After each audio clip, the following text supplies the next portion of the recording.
The big white auction hall buzzed with chatter as wealthy bidders compared shining catalogs, eager to add new champions to their stables, but blind to the nervous chestnut colt shifting in a narrow pen. A line of neon lights flickered overhead, washing the sawdust floor in pale blue that made the colt's copper coat look dull, and the auctioneer's gavel gleamed like a small wooden sword waiting to fall.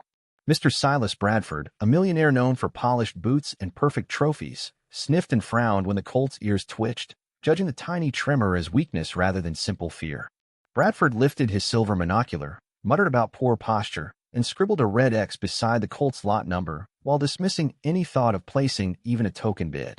Around him, laughter rose as bidders mirrored his gesture, echoing the idea that a horse who flinched at light would surely crumble on a racetrack or falter in a parade ring, or trip over his own doubts during the high-stepping trot that judges love, embarrassing any owner bold enough to claim him. The colt lowered his head, nostrils quivering, and for a moment the crowd saw only a quiet defeat instead of the spark of caution that often guards hidden strength. The auctioneer called the opening price with bright showmanship, voice ringing like a brass bell, but every palm remained still, and silence spread like fog across the rows of padded chairs. 2 seconds ticked by, then 3. The gavel hesitated midair, and whispers slithered between seats, some cruel, some bored, all agreeing that this lot ought to be skipped. A single cough echoed, sounding almost as loud as thunder, and Bradford's lips curled in smug approval, certain no one would waste a coin on what he labeled a skittish cast-off. At the back wall, Leo Carter, a thin young groom with hay still clinging to his jacket, clenched his only bidding paddle with fingers that shook as much from hope as from nerves. Leo had walked 6 miles before dawn, following the smell of trucks to get here, and he had memorized every coin in his pocket the way children count marbles they refuse to lose. He saw not a fearful horse but an untapped flame hiding under dust, a heartbeat waiting for someone patient enough to strike a match made of kindness and routine. When the auctioneer repeated the opening price a second time, Leo raised his paddle, so high it quivered above his head like a flag carried into an uncertain battle. Gasps fluttered, followed by snickers, because the groom's patched sleeve betrayed more dreams than dollars, yet his eyes stayed steady, aimed squarely at the colt's hopeful brown gaze. The auctioneer blinked, surprised, then dropped the price by half, and Leo nodded, accepting the offer without haggling, for he knew real value is sometimes buried under the dust of disdain, and he believed sweat could polish that hidden treasure brighter than any glitter bought with empty pride. Bradford scoffed, whispering to his neighbor that the groom would learn regret costs more than poverty, and he waved for the next lot to hurry up and erase the embarrassing scene. Papers shuffled, the gavel struck, and the chestnut colt officially belonged to a young man whose pockets were lighter, but whose imagination now galloped beyond the marble pillars of wealth. Leo hurried forward, signing cramped paperwork with deliberate strokes, and the horse leaned toward him, snorting softly like someone grateful to be recognized after standing ignored in a crowd. A reporter snapped a photo, curious about the unlikely pairing, and caught Bradford's sneer in the background, a frozen mask of arrogance that would soon resurface as regret. Outside, clouds drifted over the parking lot, shadows sliding across trailers, and Leo whispered into the colt's ear, promising cool water, green pasture, and mornings filled with patient training. The colt, hearing warmth in the voice, nuzzled Leo's sleeve and let out a small whinny that sounded almost like the first note in a brand-new anthem. Bradford stepped past, giving a final dismissive flick of his gloved hand, certain the day would still end with him loading finer horses gleaming like coins newly minted. His chauffeur opened a door, but Bradford paused long enough to tell onlookers that sentiment never wins ribbons, because trophies prefer muscle to emotion and fearlessness to hope. Leo chose not to argue. Instead, he guided the horse toward a modest trailer borrowed from a friend, each hoof tapping the ramp as if counting the steps toward a different destiny. Wind carried the scent of pine and horseshoe polish, mingling riches with raw earth, and Leo inhaled both, promising himself he would honor the animal's courage with daily effort. The auctioneer's microphone crackled behind them, moving on to pricey geldings that strutted like models. Yet Leo did not glance back, for he felt the future tugging his sleeve forward. In the trailer, the colt stood steady, eyes wide but calm, and Leo placed a single worn blanket over the rails to soften the metal world that now belonged to them. He spoke of sunrise walks, soft brushes, and slow circles in a round pen where no whips cracked, only gentle clucks guiding careful steps toward confidence. He even promised lullabies of crickets after dark, affirming that rest is training too. The horsepower of money had been loud inside the hall, but outside, the quiet thrum of trust began to beat louder than applause, making the millionaire's scorn fade like old gossip. As Leo climbed into the driver's seat, he glanced once more at the grand limousines lining the curb, realizing courage can sit in rusty trucks just as proudly as in polished sedans. He turned the key, engine coughing to life, and the Colt shifted, balancing easily as sunlight spilled through slats, striping his coat in bands of copper and gold like armor. The road out of town curved between wheat fields that whispered tales of freedom, and every mile marker felt like a drum counting beats to a song only two travelers could hear. The rhythm mingled with the quiet rattle of a loose toolbox, creating a humble symphony. Leo's imagination painted future headlines reading of impossible victories, yet he kept both hands firm on the wheel, knowing daydreams become real only when mixed with sweat and soil. The Colt's ears flicked at passing birds, curiosity replacing the earlier tremor, and Leo recognized bravery is not the absence of fear, but the decision to walk through it quietly. Far behind, Bradford leaned against his limousine, puzzled why irritation gnawed his stomach, unaware that some seeds of envy sprout the moment they touch honest ground. The millionaire's wallet overflowed, yet he lacked the one currency that buys miracles: patience paid in daily installments of care. Clouds parted, blue sky shining like an open gate, and the trailer rolled toward it, leaving behind marble pillars, reticus, and voices that measured worth by trophies alone. The story of that auction ended in whispers, but another story had already begun to gallop, growing louder than gavel knocks and richer than gold leaf. Leo tapped the steering wheel in rhythm with a horse's steady breathing, composing silent promises that soared above traffic noise like unseen kites. And somewhere between the steadfast thump of tires and the hopeful beat of hooves, two hearts found a shared cadence, starting a journey riches had been too deaf to hear. The sun slid above the Carter family pasture like a golden coin tossed into clear water, and the Colt, newly named Ember for his glowing coat, stepped into dewy grass that sparkled as if cheering his freedom. Leo greeted him with a rope halter softer than silk, explaining each buckle as though reading a bedtime story, and Ember listened, ears swiveling to follow the gentle rhythm of the young man's voice. Instead of rushing to saddle, Leo spent 3 days walking slow circles, showing Ember that hands could guide without grabbing, and that eyes could watch without judging like the icy stairs inside the auction hall. Every lesson started with a pat on the neck and ended with a slice of sweet apple, because Leo believed rewards tasted better when they followed bravery, no matter how small the act.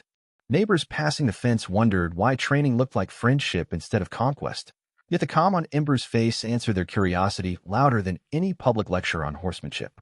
On the fifth dawn, Ember trotted beside Leo, matching steps as if they shared invisible music, and a meadowlark provided the chorus by singing from the fence post.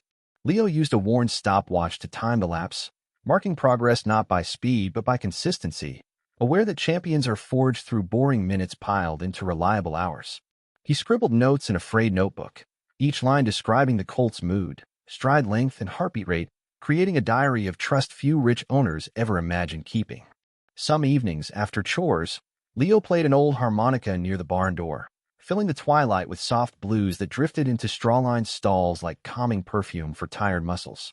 Ember would lean over the gate, nose twitching at the metallic sound, and Leo joked that the horse must be reviewing melody to keep his mind limber alongside his growing body.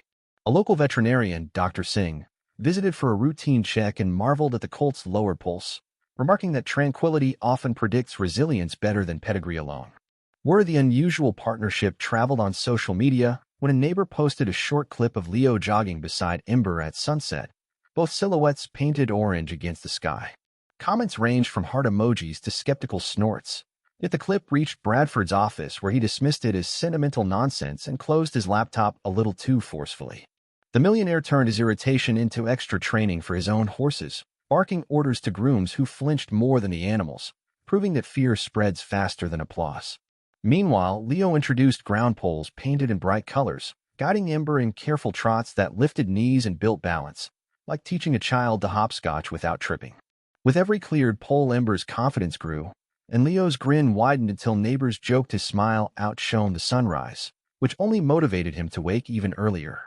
He kept vocabulary simple but firm: walk, easy, good, mapping words to actions the way teachers connect letters to sounds in first-grade classrooms, and he repeated each cue until it rested in muscle memory like chalk settling on a clean slate. Some mornings brought mistakes. A misplaced hoof rolled a pole, and Ember snorted in surprise, but Leo praised the recovery rather than scolding the stumble, celebrating correction and his courage. Together they discovered that setbacks could be stepping stones wearing disguises, and soon poles turned to small jumps built from hay bales and broomsticks. Days became weeks, light drifting from summer heat to crisp autumn, leaves spinning like confetti whenever Ember cleared a new height without touching wood. Leo recorded every milestone with an old camcorder borrowed from his uncle, labeling tapes with dates and silly doodles of horses wearing superhero capes. At night, he rewatched footage in his cramped trailer, analyzing stride angles while eating peanut butter sandwiches that tasted like victory, and he scribbled plans for the next day in the margins of old utility bills. One evening, while wind tapped acorns against the tin roof, Leo saw a pattern of collected canter where Ember tucked hind legs exactly on cue, and he whispered, "We're close." Preparation shifted into higher gear but still refused cruelty. Leo introduced a lightweight saddle, let Ember sniff every strap, then laid it gently on his back like a warm blanket of trust before fastening the girth by slow degrees. Ember blinked, ears flicking backward once, then forward, accepting the new gear as calmly as one accepts fresh shoelaces after running barefoot all summer. Riding began at a walk, Leo's seat quiet, hands light, describing wide patterns in the paddock until horse and rider felt like two ends of the same sentence. Canter came next, stretching both spines into arcs that sliced the morning fog with graceful determination, and Leo's laughter rang over the fields like school recess bells. He entered Ember in a small county exhibition not for ribbons but for experience, viewing the arena as a chalkboard where the colt could practice riding confidence in front of strangers. The night before the show, lightning flashed, rattling loose window panes. Yet Leo slept peacefully, trusting the groundwork laid brick by careful brick. The exhibition grounds smelled of popcorn and polished leather, worlds apart from their quiet pasture. Yet Ember's ears stayed level, and his eyes fixed on Leo's relaxed shoulders as they moved together through the warm-up. The pair warmed up in a corner, weaving figure eights that drew approving nods from seasoned riders who remembered dismissing the jittery colt weeks earlier. When the announcer called their number, Leo inhaled deep and let it out slow, passing the breath like a gift down the reins, and Ember stepped into the ring as if entering a story he already knew. They trotted a full circle, then transitioned into canter over 3 low fences, each landing smooth like skipping stones gliding across still water. The audience clapped politely, but one gasp burst louder when someone recognized the chestnut as the auction reject, and whispers buzzed about miracles growing from humble soil. Leo dismounted after the round, patting Ember's neck while judges compared score sheets, and a teenage girl nearby asked how fear turned into bravery so fast. Leo answered, "You feed it trust every day until it grows strong," a sentence simple enough to fit inside any heart willing to listen. The judge announced a blue ribbon for Best Novice Performance, but Leo pinned it on Ember's blanket instead of his own jacket, arguing that courage should wear its own medals. Photographers snapped images later posted online, including a frame where Ember turned toward the lens as if posing, and heart icons stacked beneath the picture, proof that compassion can travel faster than money. By nightfall, Bradford scrolled through those images, frown deepening like a storm cloud, and he muttered, "That can't be the same horse," though envy insisted it was. He set his phone down, heartbeat knocking harder than it should, unaware that the first domino of regret had already tilted and would soon tumble all the way to his mansion gates. The autumn fair arrived with carnival lights blinking like fireflies and arena fences painted fresh white, an inviting stage where Ember and Leo faced their first real competition against polished riders in matching jackets. Backstage, Leo patted Ember's neck while reading the program, realizing they were listed last in the order, a position that could either end the day with applause or bury them under earlier performances. Instead of nerves, Leo felt calm bloom in his chest the way hot cocoa warms cold hands, because he trusted every morning trot, every evening stretch, and every whispered lullaby of crickets they had shared. Ember, sensing the mood, lowered his head for a quick scratch behind the ears, then eyed the distant stands where children waved ribbons colored like rainbow tails of imaginary dragons. Mr. Bradford sat in the VIP box above the judges, sipping sparkling water that reflected the spotlights, and his expensive binoculars zoomed in on each competitor, scoring them on a private scale harsher than printed scorecards. He had arrived with 2 sleek black geldings but grumbled when one knocked a rail in the warm-up, a mistake he blamed on stable hands rather than the hurried training schedule he enforced. Leo noticed Bradford only when a hush swept the crowd as the millionaire descended to scold a groom publicly, voice sharp enough to cut through amplified show music. Instead of shrinking, Leo whispered to Ember, "Well, let kindness be louder," and the colt flicked a tail as if agreeing that some statements are better made with actions than words. The class began, riders guiding mounts through intricate patterns of canter changes, tight turns, and triple combinations of jumps arranged like staircases pointing toward victory's balcony. Scores flashed on a digital board, numbers that made spectators ooh and ah, but Leo watched the horses more than the math, studying where nerves crowded shoulders or confidence-leveled spines, noting how some horses clenched their jaws while others flicked ears like tiny metronomes keeping bravery on beat.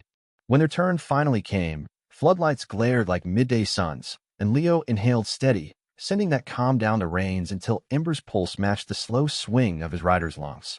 They trotted into the arena, hoofbeats echoing crisp on the sand like a metronome marking the tempo for suspense, and the crowd quieted, recognizing the pair from viral pictures. The opening jump loomed, a bright yellow oxer with top rails shining like caution tape, yet Ember's knees tucked neatly, clearing with room to spare as Leo's seat stayed light and balanced. 2 strides brought them to a tight rollback turn, and Leo's inside leg asked for bend while outside rein suggested patience. Ember responded like a sentence finishing itself before being fully spoken. Halfway through, they faced the triple combination Bradford's horse had faulted, rails painted red, white, and blue as if daring mistakes to salute in defeat. Ember shortened stride on Leo's cue, gathering power, then hopped through the 3 jumps with surgical precision, landing so quiet even nearby photographers missed the sound of impact. Gasps turned into cheers, but Leo tuned them out, focusing on the final fence, a wide water jump glimmering under blue lights, designed to scare inexperienced eyes. He softened the reins, gave a cluck, and Ember launched, clearing the shimmering pool with wings invisible but surely present, landing on the far side still in perfect rhythm. When the pair halted before the judge, Leo saluted, and Ember dipped his head as if bowing to a partner in a school play, drawing a collective ah from the stands. Scores flashed 92 out of 100, the highest of the day, and Leo finally allowed his grin to escape, though he kept one hand resting steady on Ember's mane. Bradford's jaw tightened so hard a vein surfaced on his temple, and he pressed his binoculars close enough to fog the lenses, hoping some hidden flaw would appear. Finding none, he stormed toward the warm-up ring, dictating frantic changes to his remaining groom, who rushed to tighten girths and shorten martingales with trembling fingers. The Millionaire's second horse entered buzzing with tension, ears pinned back from earlier shouting, and the animal rushed fences, flattening arcs until a hind hoof clipped a rail, sending poles clattering like broken pride. Scoring only 74, the entry left Bradford in 5th place, and polite applause felt like pity, which wove through his ribs sharper than any booing might have. Leo, unaware of the meltdown, led Ember to a shady tree and offered fresh water, praising each breath until the colt's nostrils fluttered in a slow, cool rhythm. Reporters swarmed, microphones flashing, and Leo answered every question in words a child could follow. Train with patience, listen before forcing, and celebrate small steps. As he spoke, Ember nudged a reporter's clipboard, leaving a dusty smudge that made everyone laugh, and cameras captured an image far more compelling than any trophy shot. Meanwhile, Bradford retreated to his truck, slamming the door, but the window remained open enough for him to overhear crowds comparing his temper to Leo's steady tone. The Millionaire's pride, built on marble floors and golden chandeliers, cracked ever so slightly, letting a draft of doubt sneak through hallways that had never known humility. That night local headlines screamed, "Auction Reject Beats Elite Stable," pairing photos of Ember flying over jumps with Bradford yelling at staff, and the story raced through schools and dinner tables.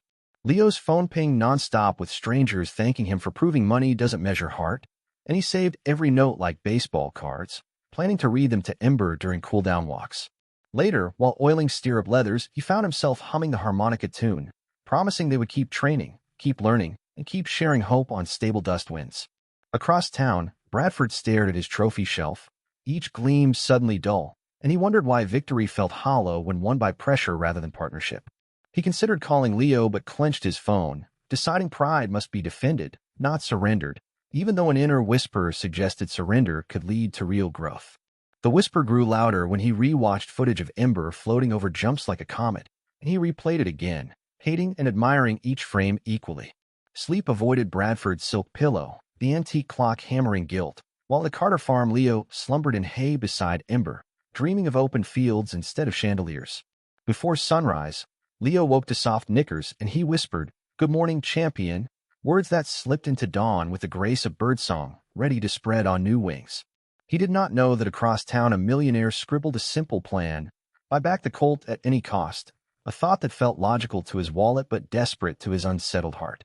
Bradford's chauffeur prepared the car at first light, unaware their destination was not another auction, but the modest pasture where humility had already pitched a winning tent. And as the sun broke over rooftops, two journeys curved toward the same gate, one fueled by ambition and the other by gratitude, both about to learn compromise can gallop faster than competition. Wind rattled the iron gate of the Carter farm a week later when Bradford's limousine rolled up the gravel drive, its glossy paint reflecting barns and bedrooms of chickens with equal disdain. Leo paused midway through mucking stalls, shovel in hand, as the door swung open and the millionaire stepped onto dirt that immediately dulled his patent leather shoes.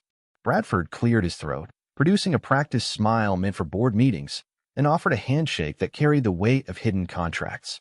Leo wiped his palm on jeans before accepting, eyes curious yet steady, and asked if the visitor wanted coffee brewed on a camping stove beside the tack room. Declining the offer, Bradford got straight to business, praising the Colt's performance, then sliding into a proposal to purchase Ember back for triple the auction price, plus a promise of top-tier stabling. Before Leo could answer, he gently unlatched the corral gate, inviting Bradford to meet the horse face-to-face, reasoning that friendships deserve witness before being sold. Ember ambled over, ears relaxed, sniffing the millionaire's expensive cologne before nudging an empty feed bucket that usually signaled treat time, and warm breath rolled from his nostrils like tiny clouds that drifted between polished shoes and dusty ground, blurring the border between their worlds. Bradford flinched at the dusty muzzle print left on his tailored sleeve, then laughed stiffly, claiming he admired rustic enthusiasm, a phrase that sounded like a poorly translated compliment. He repeated his offer, sweetening it with future sponsorships and a guaranteed spot in the national circuit, arguing that fame should sit in grandstands, not in backyards beside laundry lines. Leo listened, leaning against the fence, remembering every early morning stretch and late-night lullaby, and decided no sum felt large enough to replace the quiet medals those moments pinned on his heart. He spoke plainly, words easy enough for a child. Ember is family now, not stock, and loyalty isn't for sale like shiny tack hanging in shop windows, because relationships grow roots deeper than any wallet can reach, and tearing them up would leave holes no coin could fill. The millionaire's brow furrowed and used a refusal, so he raised the bid again, voice dropping to a whisper meant to sound confidential but carried easily in the open air. Leo shook his head, suggesting Bradford could visit any time to watch training, learn techniques, or simply enjoy the peace that grows when pressure stays outside the gate. Bradford's smile wavered, replaced by a tight line that usually preceded layoffs in his companies, yet he forced patience, asking what Leo wanted in exchange for at least leasing the horse, believing every dream must have a price tag if one just looks hard enough. Instead of money, Leo requested a scholarship fund for local riding kids who couldn't afford lessons, proposing Ember act as mascot for kindness rather than trophy for egos. The suggestion startled Bradford, who had never bought something intangible on purpose, and he tugged at his cufflinks as if they could give answers. He promised to consider the fund, though his tone hinted he viewed charity like paying parking tickets, necessary only when caught breaking rules. Before leaving, the millionaire watched Leo guide Ember through a simple Liberty routine. No ropes, no whips, only gestures and soft whistles directing circles and figure eights. The colt moved like liquid bronze, following hand signals with the keen focus of a loyal dog, and Bradford felt a pang, recognizing an artistry money had failed to buy. He asked if there was some special trick, expecting talk of supplements or secret gadgets, but Leo answered, patience and praise, which sounded too cheap to trust.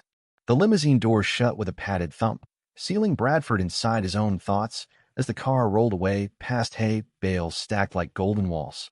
Leo returned to chores, humming harmonica tunes while chickens clucked, and Ember watched from the fence, perhaps wondering why shiny cars brought tense air.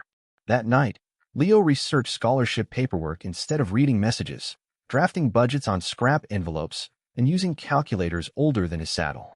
He emailed Bradford a spreadsheet, clear as daylight, detailing how 10 children could ride weekly for the cost of one custom saddle, and clicked send with hopeful fingers. Across town, the millionaire opened the file on a marble countertop, eyes tracking numbers like uneasy butterflies. Yet something warm stirred at the thought of applause coming from kids instead of judges, and he pictured tiny boots stomping in excitement the first time a shy pony bowed its head for them. He closed the laptop without deleting the email, a small victory for possibility, and poured sparkling water that suddenly tasted flat compared to barn coffee he had refused. Days passed. No reply arrived, but Leo kept teaching Ember new groundwork, adding tarps, plastic bags, and bouncing balls to desensitize him, turning fear into curiosity. A local teacher brought her class for a field trip, and Leo demonstrated safety rules while Ember stood calm as statues, allowing every student a gentle pat on his velvet nose. The children's squeals of wonder echoed into Bradford's office through a video forwarded by an assistant, and the millionaire replayed the clip twice, pausing at each smile. He finally typed a short response, "Let's discuss the fund," then surprised himself by adding a question about the best brand of harmonica, unsure why he even cared. Leo replied with beginner-friendly suggestions, and conversation bloomed like unexpected flowers, each email shorter on bargaining and longer on shared stories of first pets or favorite county fairs. Ember, oblivious to diplomacy, mastered new skills daily, pushing a giant rubber ball across the field, weaving through upright poles, and even dragging a wooden sled to build strength. One afternoon, Bradford arrived unannounced carrying 2 thermoses of freshly brewed coffee and a cheap harmonica, sheepishly declaring he had practiced one note during the ride while the chauffeur pretended not to hear. Under Leo's guidance, the millionaire waved the lunge whip like a silent conductor, and Ember trotted circles, responding to the rhythm, ears perked, eyes bright, astonished that the once scowling man now moved with softness. The practice ended with Bradford scratching Ember's forehead, laughing at the tickle of whiskers, and the sound was so unguarded that farm dogs tilted heads in surprise. He asked if he could return the next day, and Leo opened the gate wider, saying the pasture didn't close until stars did, a schedule even rich men could afford. That evening, Bradford sat in his limo but waited a full minute before instructing the driver, sipping barn coffee that tasted of with smoke and second chances. Somewhere between the farm and the city, he hummed a shaky harmonica note, and though it wobbled, it carried hope like a kite catching breeze on its very first flight. The millionaire still wanted victory, yet for the first time he wondered if winning might require sharing rather than owning, and that question felt like a key clicking in a rusty lock. The night settled over both homes, Leo polishing saddles, Bradford reading scholarship proposals, and far out in the pasture, Ember tossed his mane beneath a sky freckled with stars that looked suspiciously like medals yet to be awarded. Winter edged towards spring when the National Grand Arena unfurled its banners, bright cloth snapping like drums above bleachers packed with spectators who loved both glory and gossip. By then, Bradford had funded the Riding Seedlings Scholarship, a plaque hanging in the entrance, though he still chased victory with the hunger of a sprinter at the last bend. He sat beside Leo in the warm-up area, trading sips of coffee that tasted better than boardroom espresso, and quietly admitted he never expected giving to feel lighter than spending. Ember, now sleek with muscle and calm as a Sunday lake, flicked an ear toward their voices, perhaps sensing the unusual truce, and his coat caught clicks of flashbulbs even in the warm-up, reflecting light like treasure buried under hard work. The course designer had fashioned a maze of towering oxers, tricky double-ends, and a final fence painted with silver stars, a layout rumored to humble even seasoned champions. Riders in embroidered jackets walked the track, counting strides like mathematicians balancing equations, while Leo and Bradford paced together, sharing observations without rivalry. Bradford apologized for judging Ember too quickly, and Leo shrugged, saying mistakes matter less than the fixes we make after them, a line simple enough for stadium speakers yet profound enough for silent hearts. Moments later, the announcer called their turn, listing the pair as scholarship ambassadors, words that drew cheers from sections filled with kids wearing new program shirts. Bradford stayed ringside, fingers crossed so tight they ached, feeling oddly responsible for the outcome even though he no longer owned the horse, and every beat of his heart drummed the lesson that support can race harder than possession. Leo mounted beneath banners that rustled like giant pages turning, breathed deep, and when a buzzer sounded it felt to him like a bell calling class to session, with every rail ready to grade their semester of effort. The first line rode smooth, Ember's stride opening like a storybook page, and the crowd's murmur rose with every effortless landing, sounding like a chorus of pencils ticking approval marks on an invisible report card. Mid-course came the double combination set off a short corner, but Leo balanced through, whispering, "Easy," and Ember's hoofs kissed the sand without disturbing a single pole. Approaching the star fence, the stadium lights brightened, casting shimmer across Ember's copper coat like armor forged for fairy tale nights. He gathered himself, launched, and cleared the final panel, landing to a thunder of applause that rattled banner cords and brimmed eyes of riders waiting by the gate. Clock stopped, clear round, fastest of the day so far, and scoreboard digits glowed like a sunrise promising new stories, while scholarship kids screamed with joy. Bradford exhaled a breath he'd held for 72 seconds, counting each like beads on a prayer chain, then sprinted toward the exit gate faster than he had moved in 20 years. He reached Leo, grabbed his arm, and with tears he didn't hide asked, "Will you ever let me be part of his journey again? voice cracking like old vinyl. Leo, gasping from adrenaline, rested a hand on the millionaire's shoulder, reminding him they were already sharing the journey through the kids those scholarships touched. Bradford nodded, but insisted he wanted to sponsor Ember's training officially, not as owner but as patron, pledging funds for travel, vet care, and equipment with no strings attached. In the holding ring, Bradford quietly promised Ember an endless supply of apples if he stayed safe, a bargain the horse acknowledged with a gentle snort that sounded suspiciously like laughter shared between new friends. The new course chopped half the arena, demanding hairpin bends, and Leo plotted a path less flashy but efficient, prioritizing rhythm over risk. They entered, cantering smooth, slicing corners without cutting trust, and each turn felt like turning pages in a well-loved bedtime story read one more precious time. Ember soared again, hooves lifting over rails with centimeters to spare, and the stopwatch blinked red numbers that sped like fireworks across the board. Final time, first place, a shock that sent confetti cannons thundering and the children's section chanting, Ember, until the sound rolled around rafters like rolling thunder. Medal ceremony glittered under spotlights, podiums set, but Leo guided Ember beside the smallest step, insisting the horse stand at eye level with kids who ran forward for pictures. He lifted the gold ribbon, but instead of pinning it to his jacket or Ember's bridle, he turned and placed it in Bradford's trembling hands, saying, "Victories are lighter when we carry them together." The millionaire stared at the satin loop, tears tracing down laugh lines that finally showed, and he whispered, "Thank you for teaching me wealth measure and heartbeats." Reporters capture the moment, flashes illuminating two men, one horse, and a stadium full of smiles, a tableau destined for magazine covers and motivational posters in school hallways. Later, in the quiet of the stable row, Bradford asked again if he could buy Ember, this time admitting it wasn't ownership he craved but belonging. The millionaire accepted without haggling, a first in his life, and shook Leo's hand, promising to bring extra gloves so blisters did not stop learning. The idea of earned calluses excited him more than any stock price. Ember lowered his head between them, and together they scratched the star on his forehead that glimmered under barn lights. That night, scholarship kids lined up for autographs, but Leo handed the marker to Bradford for half the signatures, weaving the millionaire into stories the children would tell at dinner tables. Social media exploded again, only this time no sneers accompanied the praise. Even cynics typed reluctant thumbs-up emojis, and a trending hashtag heart over hooves reached 500,000 shares before sunrise. The governing board invited Leo and Ember to an international invitational, expenses covered, and Bradford volunteered to fund travel for the scholarship kids to attend if grades stayed strong. Back at the hotel, Leo and Bradford practiced harmonica notes together, laughing at each squeak, discovering that mistakes make music humble, and security guards in the hallway tapped toes to the clumsy melody. They parted for the night with plans to meet at dawn, Bradford carrying tack boxes, Leo reviewing flight forms, and both humming the same uncertain tune.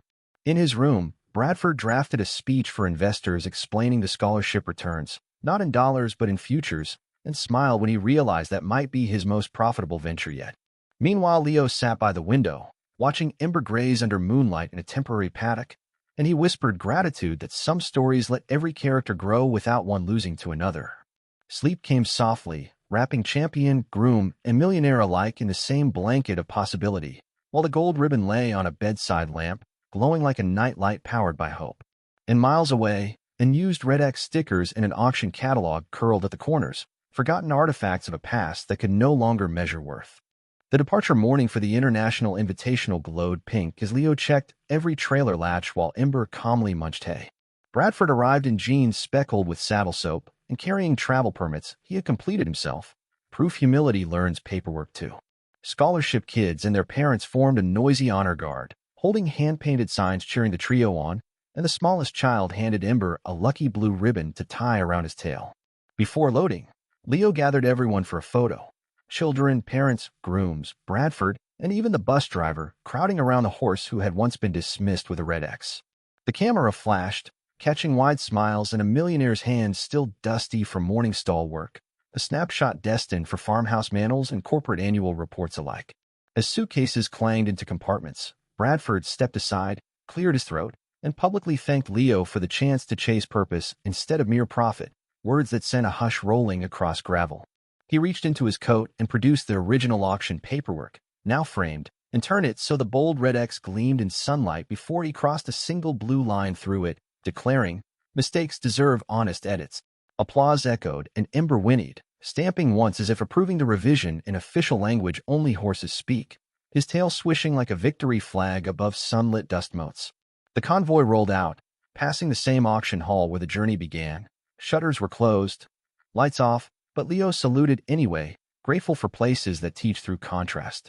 On the plane, Bradford and Leo shared cramped seats but talked for hours about expanding scholarships and maybe co-writing a children's book on Ember. Flight attendants smiled each time they rehearsed harmonica scales under breath, and one kindly offered extra peanuts for Ember, tucked safely in a livestock hole with temperature controls and soothing classical music. When jet wheels kissed foreign runway, a banner across the terminal read, "Welcome Dreamers," and Leo felt the words settle on his shoulders like invisible armor. They trained in unfamiliar arenas, translating trust across languages of footing, climate, and new jump colors, but routine, pat, breathe, praise, traveled with them like a universal passport. Competition day arrived under bright stadium lights that hummed like giant bees, and when Leo and Ember trotted in, the announcer mentioned the scholarship crowd watching via live stream back home. Clearing each fence, the horse flew not for ribbons but for the screen full of cheering kids projected near the finish, tiny faces enlarging courage the way magnifying glasses brighten sunbeams. They finished second overall, a silver medal hanging warm against Leo's chest. Yet triumph tasted pure because first place went to a rider who walked over afterward to compliment Ember's kindness at the water trough. In the press conference, Leo spoke slowly so young viewers understood, explaining that medals shine brighter when shared, and Bradford added that wealth multiplies when invested in dreams larger than one person. Reporters asked how the partnership worked, and Bradford replied, "I write checks, he writes hope," a line that quickly made headlines. Back home weeks later, the team returned to the Carter pasture where lilacs now bloomed, and Ember galloped free circles before rolling in grass like any goofy colt untouched by trophies. Leo slipped the silver medal onto a nail in the barn aisle, where morning sun would strike it and send glints dancing around stalls, a quiet disco for feeding time. Bradford arrived for his scheduled muck shift, whistling an almost in-tune melody, and the dogs no longer barked because they recognized his boots as part of the family's soundtrack. They worked side by side, scooping straw and topping water buckets, and laughter blended with barn noises until chores felt shorter than ever. At break time, Leo asked if Bradford still wanted to own Ember, half teasing, half curious, and the millionaire shook his head, saying ownership would only shrink what had become immeasurable. He pulled a harmonica from his pocket, now scratched from nightly practice, and played a shaky but complete scale that earned stomps of approval from the scholarship kids visiting for the weekend. Ember bobbed his head to the tune, maybe keeping rhythm or asking for carrots. Either way, everyone decided the gesture counted as musical applause. As sunset painted the sky orange and violet, Leo climbed a paddock fence and watched shadows stretch long like pages ready for new chapters. Grateful stories rarely end when listeners still care. Bradford joined him, shoulder to shoulder, silence comfortable, and together they looked forward to dawn rides, school visits, and thousands more hoofbeats riding promises across fresh dirt. Leo finally spoke, "Funny how a red X turned into all this," and Bradford chuckled, replying, "Sometimes the best investments start with someone else's mistake." Night settled, crickets tuning instruments, and the two friends headed toward the farmhouse where coffee waited, leaving Ember wandering under constellations that formed invisible jump courses between stars. He jumped an imaginary fence, legs folding tight in silhouette, clearing galaxies of possible tomorrows, and landed soft enough to keep the grass blades upright, proof that power and gentleness can share the same stride. When reporters asked what changed Bradford's outlook, he smiled with straw in his hair and said, "I met a teacher disguised as a horse and discovered profit isn't always money," a sentence every sixth grader nodded along with. The scholarship kids camped in the loft that weekend, roasting marshmallows over a barrel fire and drifting to sleep listening to Ember's steady breathing, as safe and rhythmic as a lullaby drum.